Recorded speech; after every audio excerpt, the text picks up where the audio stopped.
एक व्यापारी जितना अमीर था उतना ही दान पुण्य करने वाला भी था। वह सदैव यज्ञ पूजा आदि कराता रहता था। एक यज्ञ में उसने अपना सब कुछ दान कर दिया। अब उसके पास परिवार चलाने लायक भी पैसे नहीं बचे थे। व्यापारी की पत्नी ने सुझाव दिया कि पड़ोस के नगर में एक बड़े सेठ रहते हैं। वह दूसरों के पुण्य खरीदते हैं। आप उनके पास जाइए और अपने कुछ पुण्य बेचकर थोड़े पैसे ले आइए, जिससे हम फिर से काम धंधा शुरू कर सकें।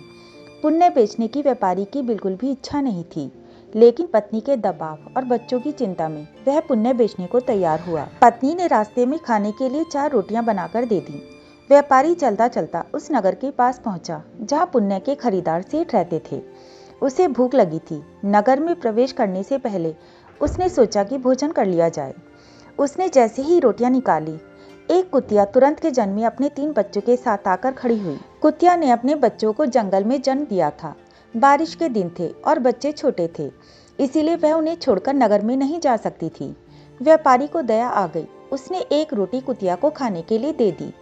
कुतिया पलक झपकते रोटी चट कर गई, लेकिन वह अब भी भूख से हाँफ रही थी। व्यापारी ने दूसरी रोटी, फिर तीसरी और फिर चारों रोटियां कुतिया को खिला दी। खुद केवल पानी पीकर सेठ के पास पहुंचा। व्यापारी ने सेठ से कहा कि वह अपना पुण्य बेचने आया है।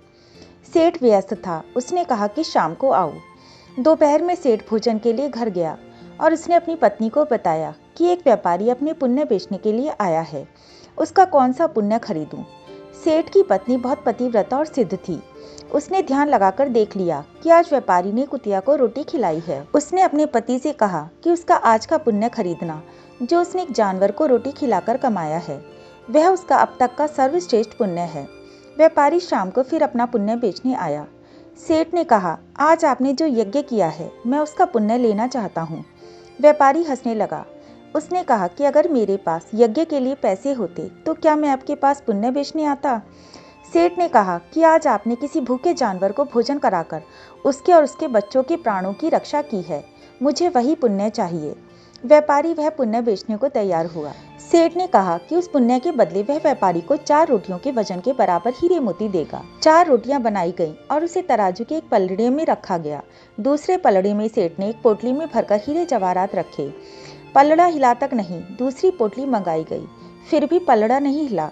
कई पोटलियों के रखने पर भी जब पलड़ा नहीं हिला तो व्यापारी ने कहा, सेठ जी, मैंने विचार बदल दिया है। मैं अब पुण्य नहीं बेचना चाहता। व्यापारी खाली हाथ अपने घर की ओर चल पड़ा। उसे डर हुआ कि कहीं घर में घुसते ही पत्नी के साथ कलह न शुरू हो जाए। जहां उसने कुतिया को रोटियां डाली थीं, वहां से कुछ कंकड़ पत्थर उठाए और साथ में रखकर गांठ बांध दी। घर पहुंचने पर पत्नी ने पूछा कि पुण्य बेचकर कितने पैसे मिले, तो उसने थैली दिखाई और कहा कि इसे भोजन के बाद रात को ही खोलेंगे। इसके बाद गांव में कुछ उधार मांगने के लिए चला गया। इधर उसकी पत्नी ने जब से थैली देखी थी, उसे सब्र नहीं हो रहा था। पति के जाते ही उसने थैली खोली। उसकी आंखें फटी रह गईं। थैली हीरे जवाहरातों से भरी थी। व्यापारी घर लौटा तो उसकी पत्नी ने पूछा कि पुण्यों का इतना अच्छा मोल किसने दिया? इतने हीरे जवाहरात कहाँ से आए? व्यापारी को अंदेशा हुआ कि पत्नी सारा भेद जानकर ताने तो नहीं मार रही, लेकिन उसके चेहरे की चमक से ऐसा लग नहीं रहा था। व्यापारी ने कहा, दिखाओ कहाँ है हीरे जवाहरात?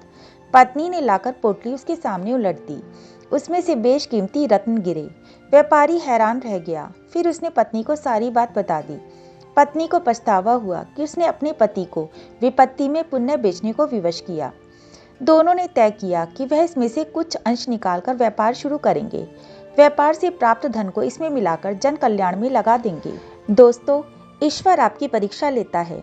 परीक्षा में वह सबसे ज्यादा आपके उसी गुण को परखता है जिस पर आपको गर्व हो।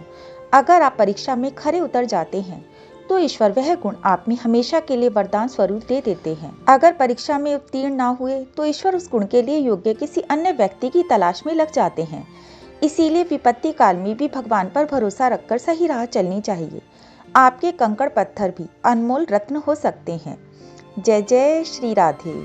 दोस्तों, यह एक छोटी सी कहानी है। अगर पसंद आई तो लाइक और शेयर करिएगा और ऐसी ही आध्यात्मिक कहानियों के लिए चैनल को सब्सक्राइब करिएगा।